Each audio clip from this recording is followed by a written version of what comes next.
Welcome back. Today we're going to be looking at how to solve for an unknown when we're talking about revolutions, or essentially larger angles than 180 degrees, like a reflex angle. So we're going to use the fact that one revolution, one complete circle, is 360 degrees. And we'll use this information in the same way we used the information of angles on a straight line in order to solve for a unknown. So if we look at our first one, we know that we have x and we have 200 degrees. So we know that if we add both those together, x degrees plus 200 degrees must be equal to 360 degrees. That means that x is going to be equal to 360 degrees, or a complete revolution, minus 200 degrees. So that means that x is 160 degrees. If we look at b, we have the same idea, but instead of giving us an explicit angle, it gives us the square. And this little square means it's a right angle, and that means it's 90 degrees. So the same idea applies. X plus 90 degrees will have to equal 360 degrees. That means x degrees has to equal 360 degrees minus 90 degrees. And that's just 270 degrees.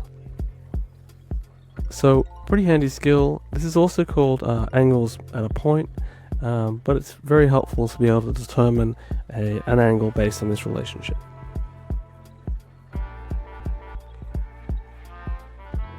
Okay, here's a couple for you guys to practice, so just give them a go, and then give the video a pause, and I will solve them.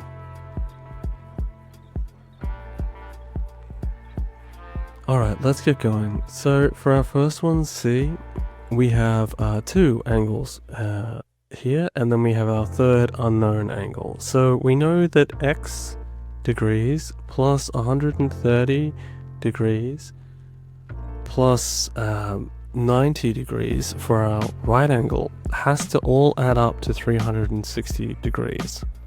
This means that what we can do instead is we can do x is equal to 360 degrees minus, if we add the 90 to the 130, 220 degrees, and that just equals 140 degrees. So x is equal to 140 degrees.